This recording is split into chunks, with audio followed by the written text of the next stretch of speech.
India, they say, has more potential possibly because it is not a command economy. Government involvement is much lighter than in China. As opposed to manufacturing, Indians excel at services, IT and pharma. Government services just 15% of GP, and state-owned enterprises comprise just 14 of the market cap compared to 73% in China. They see India, Malika, as a growth story, and the economic power of its young people, purchasing power, is so huge. But Malik, as we found out in this election, they are also a very powerful political force, aren't they?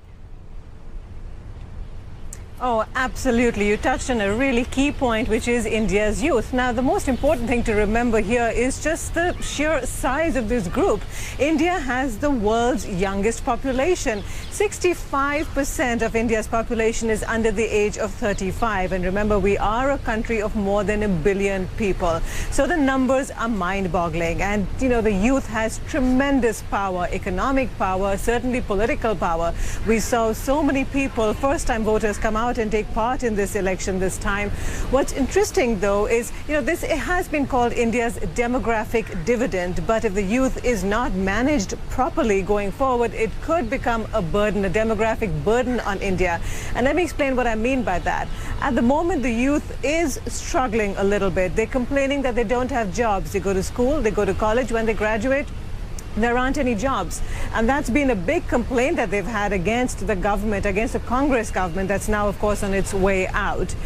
Modi, he's come on board with a very sort of pro-business platform, pro-growth platform, pro-development, and he's really struck a chord with India's youth. Interestingly, you know, it was Rahul Gandhi, who's 43 years old. He was leading the Congress campaign, but the youth seems to have been much more energized and inspired by the ideas of a 63-year-old man, Narendra Modi, rather than the younger one, because Narendra Modi has been talking about development, about jobs, about creating more growth and therefore more opportunities for people.